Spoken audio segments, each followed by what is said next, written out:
So what would be some advice that you would give to anybody else that was thinking, man, that sounds really cool. I'd love to do something like that.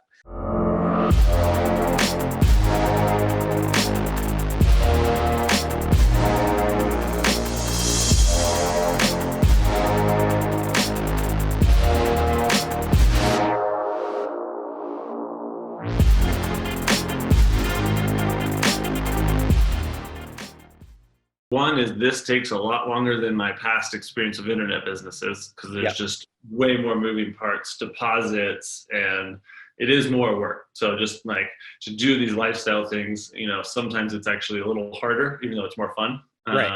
When I was selling stuff online, I worked less hours and made more money, but I didn't enjoy it as much. So that's the disclaimer, but I wouldn't trade it for the world. What we did first really was outline the things we didn't want to do.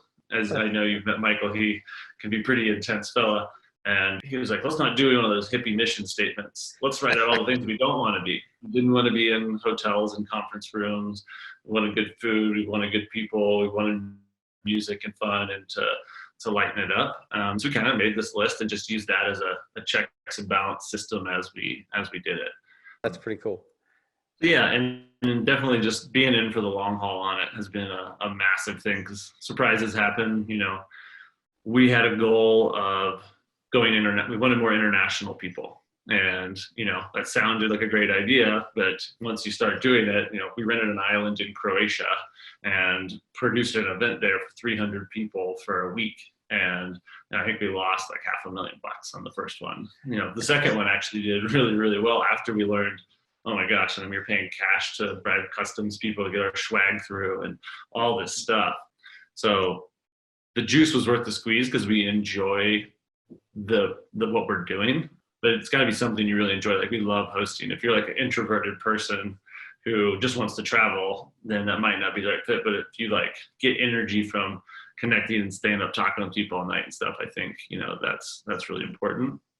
As far as tips on it, I keep expecting to see more things like we're doing because it's really good for the people that it's right for, but it's not right for everybody. Sure. So there's a million different niches of kind of characters of humans, of whether they're entrepreneurs or professionals or freelancers or whatever, I think could value just a new take on the networking and kind of extended learning way that we do that. How do you facilitate networking? How do you get people to all connect and start those conversations and relationships? Yeah, so I'd say it's like kind of a full spectrum thing. There's a lot of little touches, but our big one is not to make anything feel too structured. Like our whole thing is the guests most likely know better how to use their time than we do. So we don't enforce any schedule, but we provide a bunch of schedule options. Okay. So like we have an app that comes out right before the event. And, in that you'll see everybody who's coming and a list of all the different content things. And especially if someone's new to the group, we'll send recommendations of people to meet. Hey, here, based on our call, I think these are the contents you should go to, some of the stuff you should do. But honestly, our membership has been driving an internal piece of it really well. Cool. Where I'm sending emails ahead of time and actually often reprinting those out for people when they arrive and saying, here's someone new, please go up and talk to them and introduce them to a few people, and like more using it internally so it feels more organic versus like a speed dating thing where you're be here at this time. And so it's a lot of like really light side touches, but we spend hours and lots of time planning it so that they all kind of happen in concert without anyone really feeling it forced upon them. That's really cool. Now you mentioned that one of the things that has kind of been an evolution is going from just the event to having some other membership things. Can you talk a little bit about that and what you've done and kind of why you saw that as being some good things to do? Yeah, I would say it's sort of twofold. One is just it's a better business model. When we were living from work really hard, have this profit, then take it, put it on a deposit on the next event, and cancellations and rollovers. Like, how do we create some stability? So I think that might have been the first reason it really came about, was just some more stability to the business. The long term of it, though, was adding supplemental ways that it's not just the events that produce the value that they get from it. And so, we started like most people do with a private Facebook group and started doing that. And then we built a private site that they could all use, but adoption was crap on it. So we ditched that.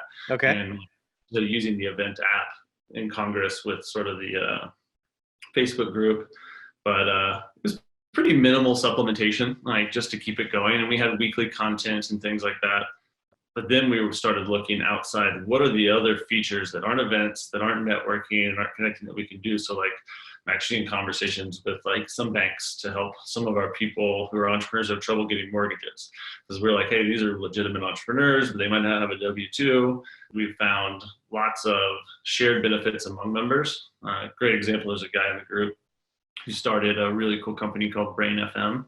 It's like a focused binaural beat kind of thing. Nice. And people loved it for focus and sleep. And so they're all kind of exchanging stuff amongst each other. So he gave free access to everybody in the group.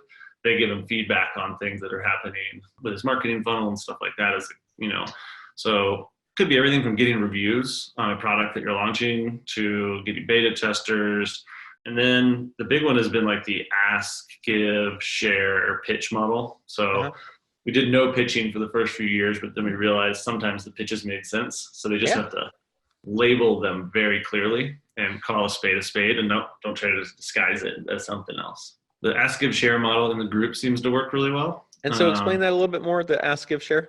Yeah, so if I'm in this private kind of curated community and I have an ask, I'm looking for a new CMO to hire for my company. Right. Here's my budget, here's my line. I can post that in the group.